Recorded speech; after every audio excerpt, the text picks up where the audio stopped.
Hi, this is Tejaswita, Hi, I'm Shashank. and this is the CCG Tech Podcast.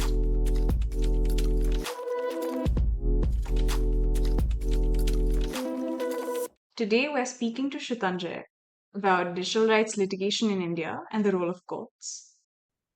Hi, Shrutanjaya, can you introduce yourself and talk a little bit about your background and also tell us what you work on? Hi, Tejaswita. I'm a practicing lawyer in Delhi, and most of my work is in the Supreme Court of India, in the Delhi High Court, and in the tribunals that are specialized for adjudication of special laws in Delhi. I often take up some academic assignments on the side, and I like to do some research on constitutional law, statutory interpretation, judicial process, etc. So those are broadly my areas of interest. Awesome. Thanks, Shrutanjaya, for joining us today.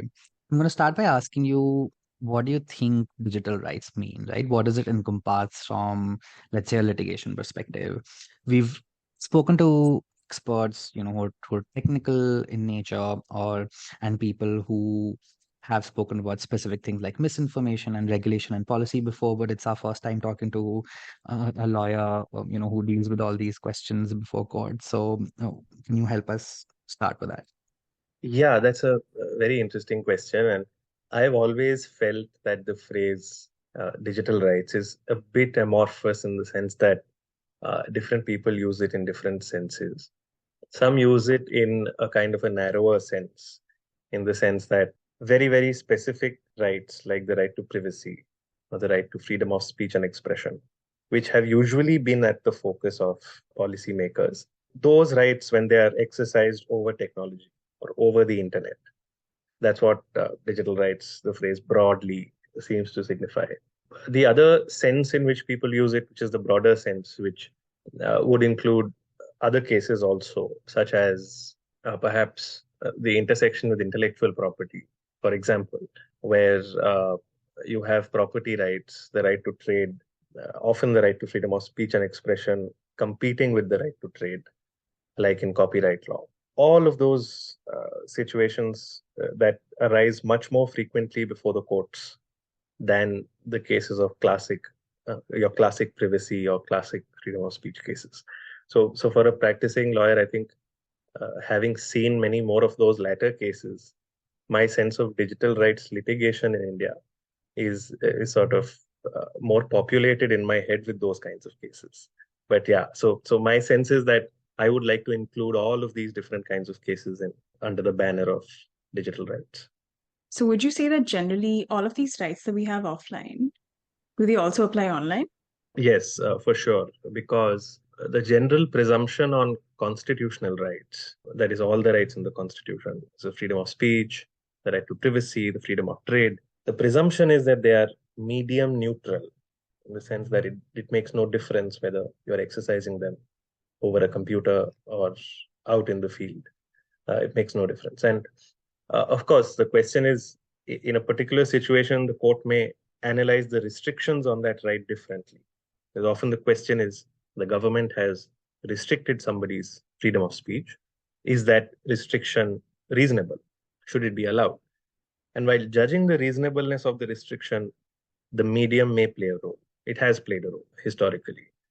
The courts have consistently said, ever since the time that film censorship was an issue in India, the courts have always stressed that films are a very different medium than books, which we have seen so far, and we have to take that into account. So medium is relevant, but the existence of the right does not depend on the medium. The right always exists, whether you're exercising it online or offline, anywhere else. And just one more sort of quick point to add here is that unfortunately in India, we don't have a lot of laws, that is to say, statutes that, define digital rights or define their limits. Very recently, we've got the Data Protection Act, which is yet to come into force.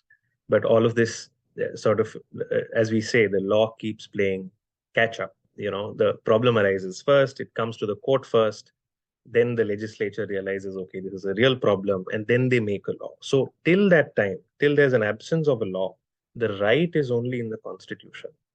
So every time, so when you ask the question, is the right available online and offline? Really, I mean, the only practical way to think about it at present is to think whether the constitution applies both online and offline, and because there's very little statutory law. Just want to get your opinion on this also, Shrutanjaya, as someone who, again, presents these situations before court. Do you think that we still need special rules for the online medium, which is medium specific due to its nature? Courts have said in the past that the virality of content is different when it comes to the internet because, of the medium versus when it's in a more offline setting. So do you think that we do need these special rules that specifically apply the digital world? Yeah, and I do think that special rules need to be there for the digital world, but I think it cuts both ways. It's not just that, traditionally the government has always taken this argument in digital rights cases. It's the digital medium, it's the internet, it has so much potence. People can spread messages like wildfire, therefore we should be allowed to completely shut down the internet, for example. But the other end of the spectrum is, which is in my view equally important, the way that the internet allows you to democratize knowledge, to make knowledge freely available to so many people at once. And this knowledge can be news, it can be scientific research, it can be literature, it can be any of these various forms that the state was so far able to regulate very easily because it was maybe concentrated in some movie halls or in some bookstores.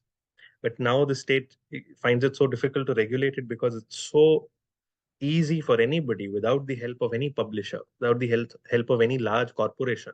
Just put it out there, just put a tweet, and anybody can, go viral in that sense. So that, in my view, is also a factor that we should keep into account. And we should remember always that the internet has allowed people greater rights, and we should not allow the government to sort of cut down on that merely because rights are more available now than before. So now that we have an understanding of what these digital rights might be like and how they're applied, we wanted to get a little bit more and speak about what the judiciary's role is in terms of defining the limits to what these rights are and how it works. So can you speak a little bit about that? Yeah, that's such an important question, Tejaswita, because as I said, often the law is playing catch up, which is to say that the first time that the problem of a specific digital right comes, it comes before the court. You've seen this with the right to be forgotten, for example. You've seen this with even the right to privacy, that you had two judgments of the past, one judgment from 1950, one judgment from 1960s, saying that there's no right to privacy under the Indian Constitution. And then it had to be pegged on the Aadhaar scheme to first raise that privacy point, get it to 9 judges. And then 9 judges of the Supreme Court had to sit together and pronounce that, yes, there is a right to privacy. And in the same judgment, the court said that, look, there has to be a data protection law in this country. And then they note that there's a committee formed by the government, etc., etc.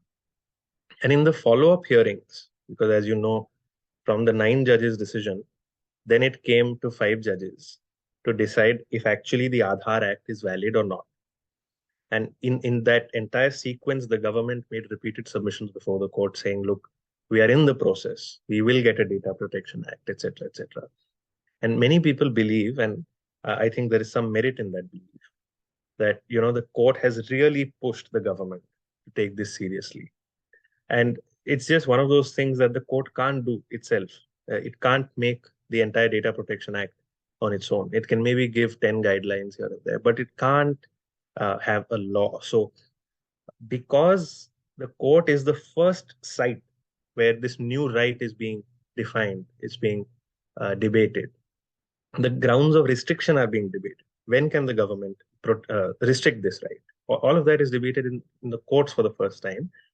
The court is in a great position to sort of push the legislature to make a law like it did in Aadhaar, even like it did in the WhatsApp case, because the Data Protection Act has a lot to do with that case also. And two, to grab that opportunity and define the right liberally and connect it to the Constitution. Because the minute you connect it to the Constitution, suppose the right to be forgotten, for instance, some of the judgments hold that the right to be forgotten, suppose I've committed a crime in the past, And it's been 10 years, it's been 15 years. And now I believe that I've reformed and I've served the sentence. I've gone to prison, I've come out. But the internet is full of news about me. And I want to sort of move past that. And that right, the courts have said, that right to be forgotten from the internet, to sort of move on from your past, is a fundamental right. It is a right under Article 21 of the Constitution. And the minute you say that, it sort of takes it beyond the competence of the legislature to curtail the right completely.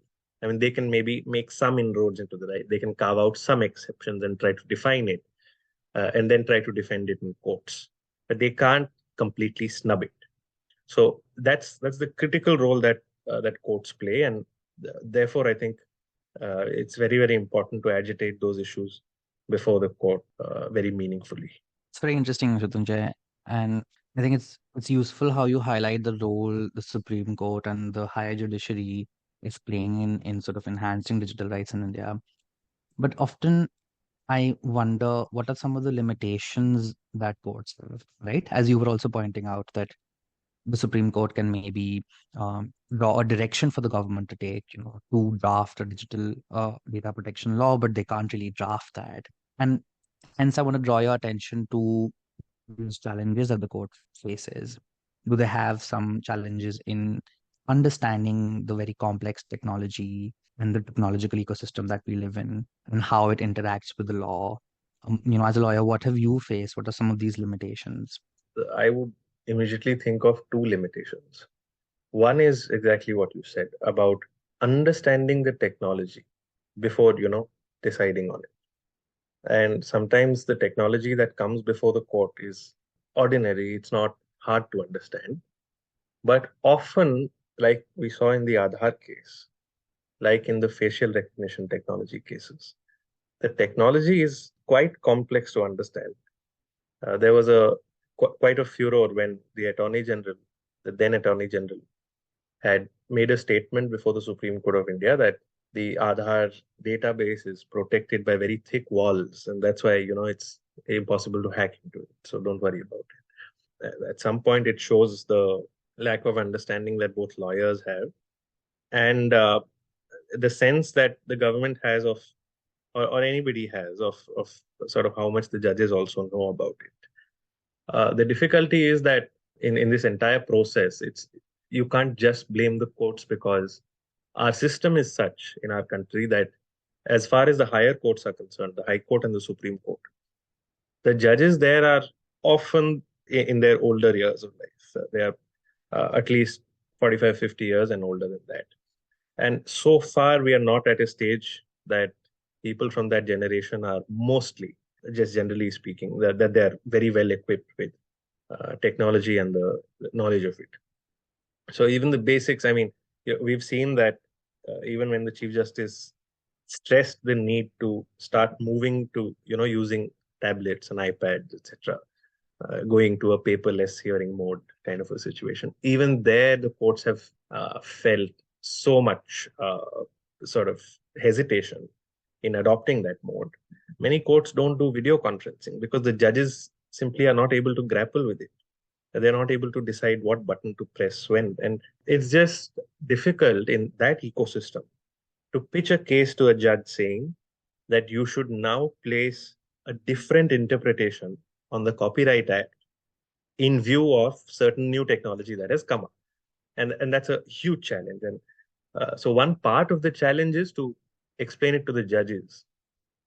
But the second part of the challenge, which I thought of when you were posing the question, is equally to explain it to the lawyer who's going to be arguing the case. And often it happens that, suppose I'm the one who's filing the case, it may be decided as a matter of strategy in a particular case that given the matter, given the stakes involved, it's best that a senior advocate appears and argues the matter. In which case we run into the same problem, the same age group, and we'll have very, very few senior advocates who are able to grasp and understand the technology very quickly.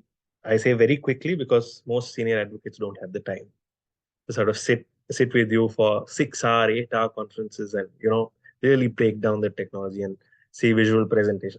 They'll give you half an hour. 45 minutes. Just explain the entire case to me in a very simple sort of a way and get on with it. So, I mean, very rare to find that kind of patience and that kind of understanding in a senior advocate.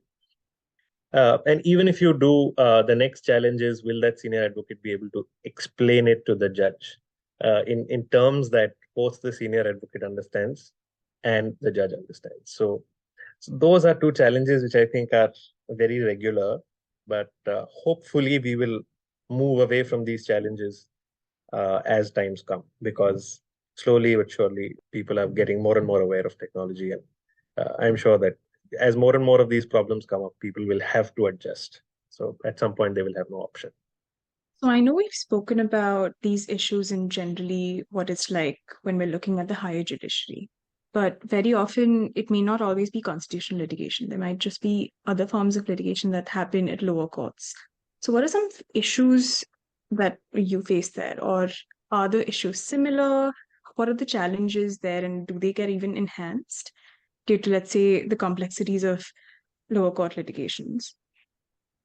Yeah, and I would say that once again, the example that immediately comes to mind is intellectual property litigation, where you're constantly dealing with new technology.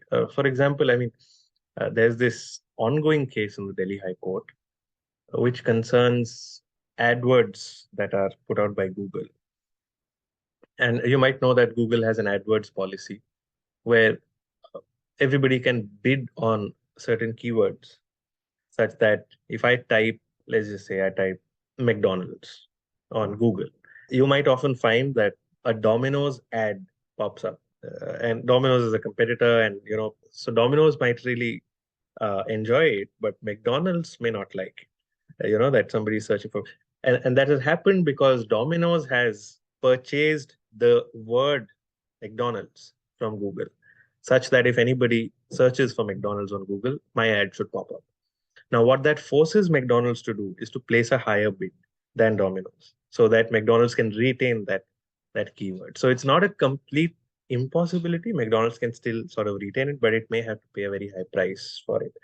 And that's the kind of litigation that's ongoing at the Delhi High Court at the moment. It's not really a lower court in that sense, but you could very easily imagine the same litigation at a lower court.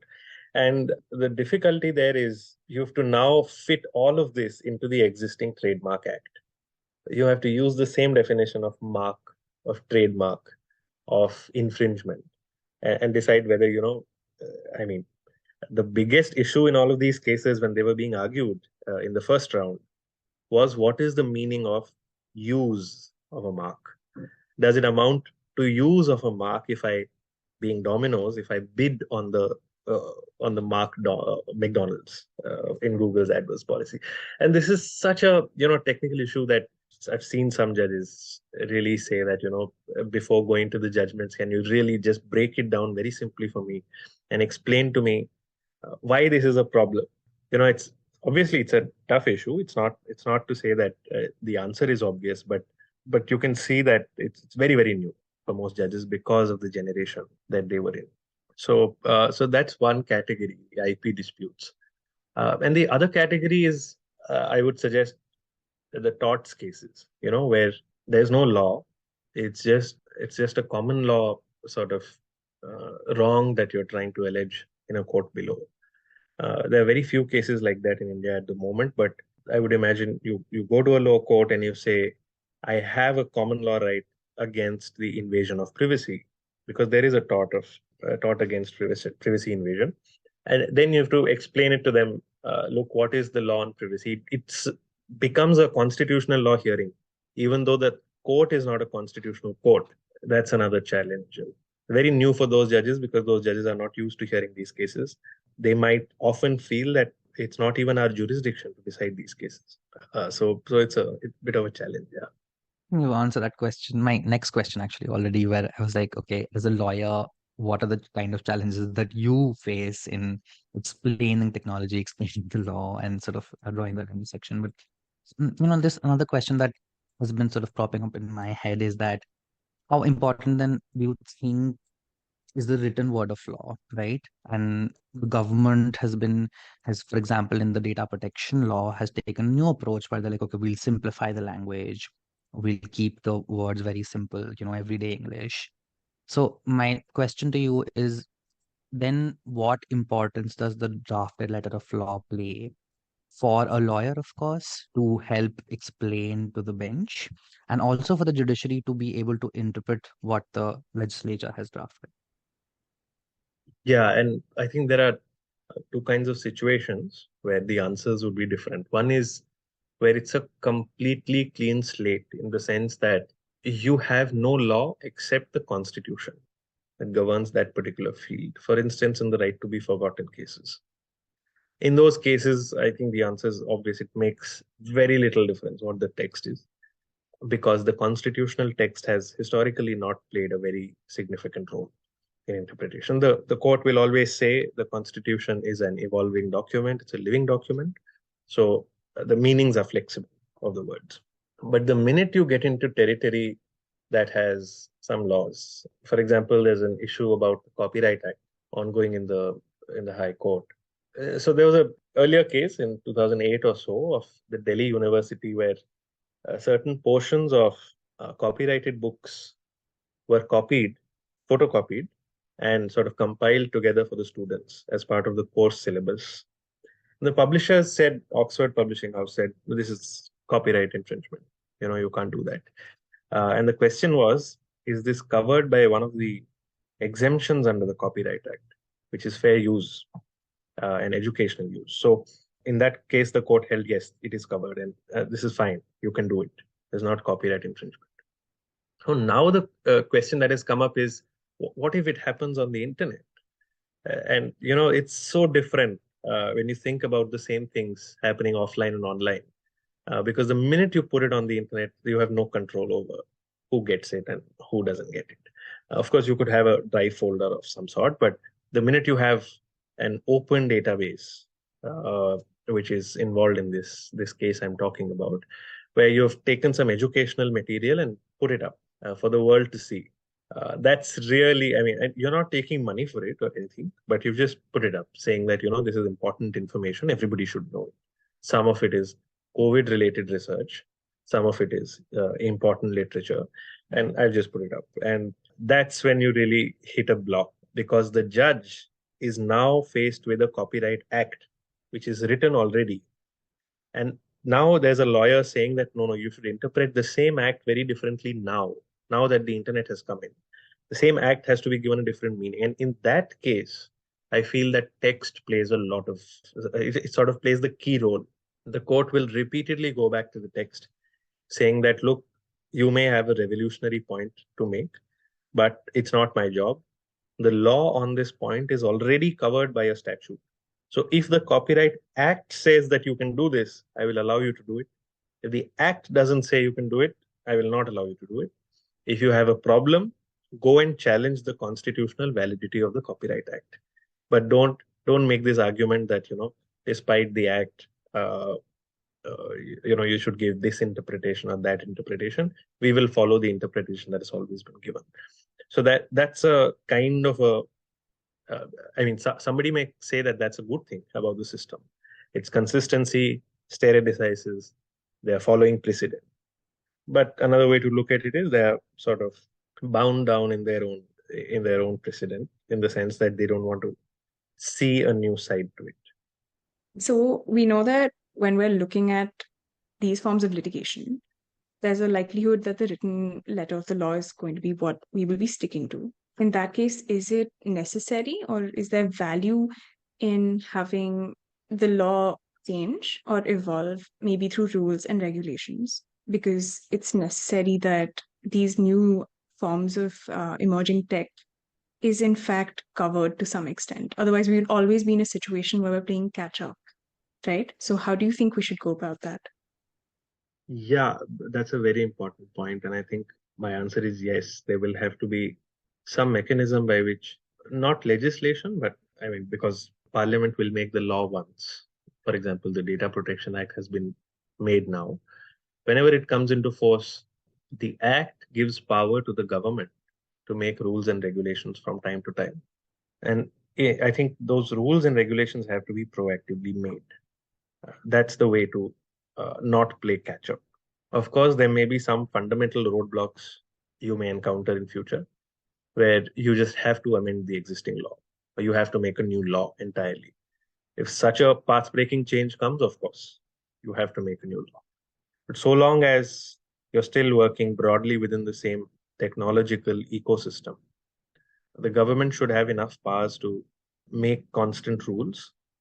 But as a corollary, I think we can say corollary because we are in a democracy, and this should be a corollary that the minute you give the government that power, there should be some speedy judicial mechanism to check the exercise of that power, so that if the government exceeds its powers, the judiciary will not take unnecessarily long time to decide whether that exercise of power is bad or was good. So that, I mean, if it's bad, you in many of the cases you've seen that even though the exercise of the power is bad or illegal, it's been so long after that power was exercised, so much data has been collected. Now it's just equities have arisen, and it's very difficult for the court to say just destroy all of that, and whatever thousands of crores of rupees that you've incurred, just demolish all of that. Yeah.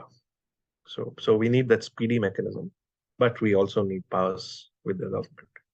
So when we're litigating, a major constraint has always been of how time consuming the process is.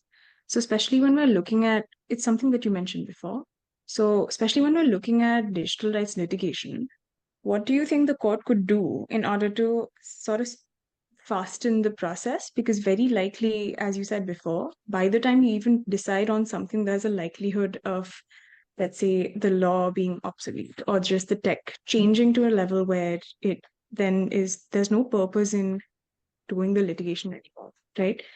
So what do you say about that?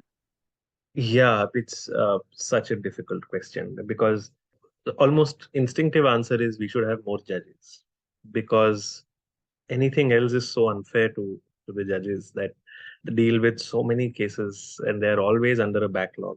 And this constant sort of pressure on them that decide this case first or that case first.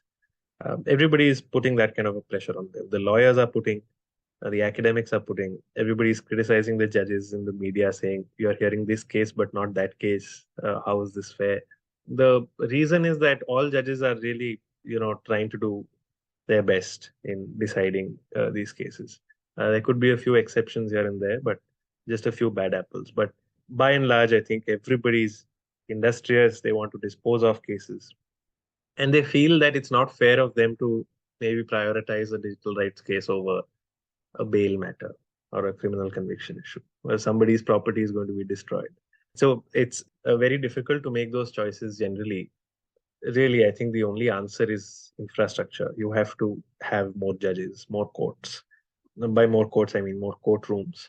And there have been so many conversations about how the per capita judge ratio in India is so small, so huge. I mean, whichever way you look at it, in the sense that there are very few judges for every 10,000 people or so.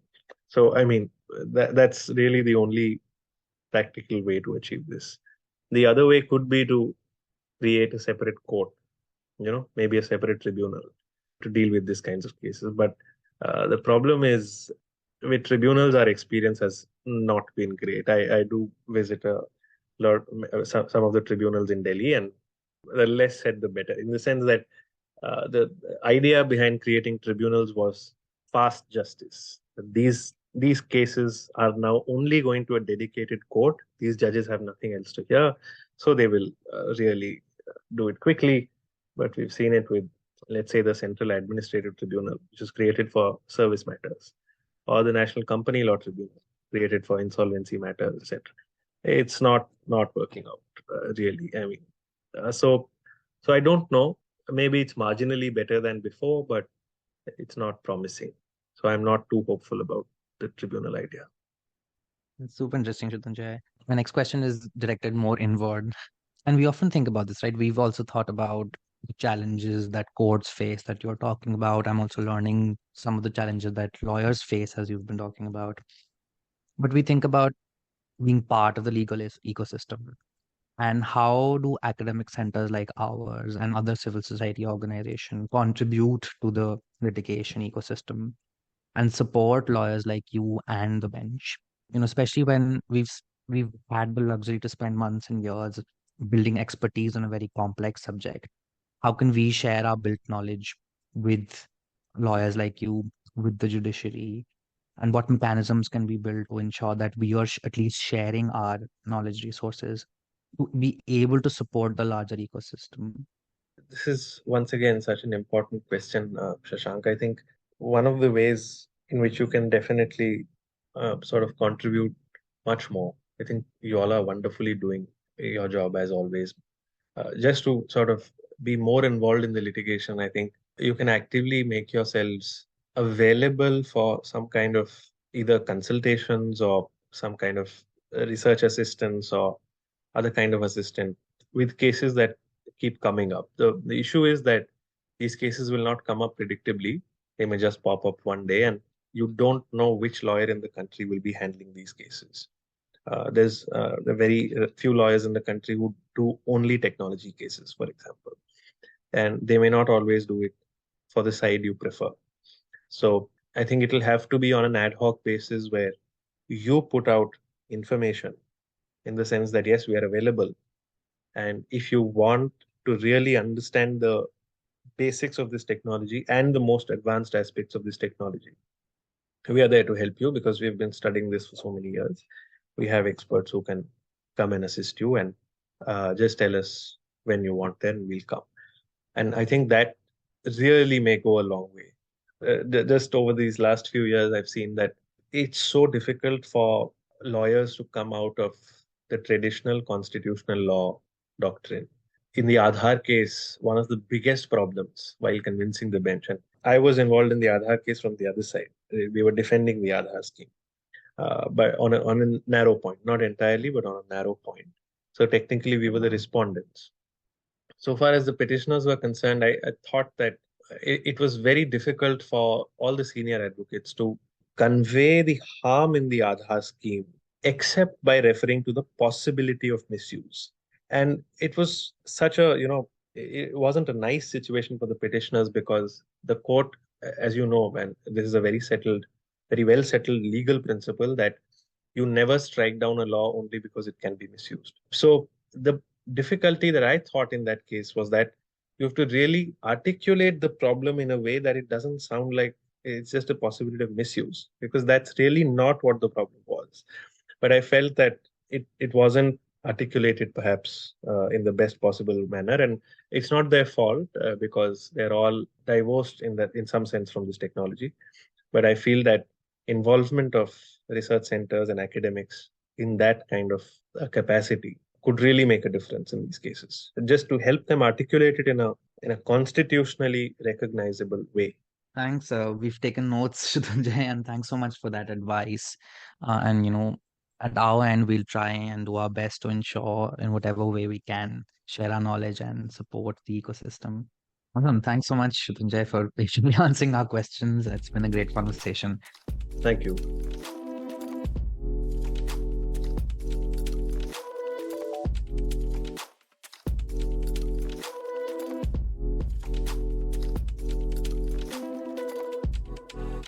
We would love to hear your thoughts on the episode and your suggestions on what topics you would like us to cover. You can reach out to us through email or find us on our social media. We will link the details of these in the show notes. Lastly, we would like to thank National Law University Delhi and the Frederick Norman Foundation for Freedom for their support in creating the podcast. If you enjoyed the conversation, please like and subscribe wherever you're listening to the podcast. We look forward to bringing you more content. This podcast is created by Center for Communication Governance at National Law University Delhi. This episode was edited by Gopika.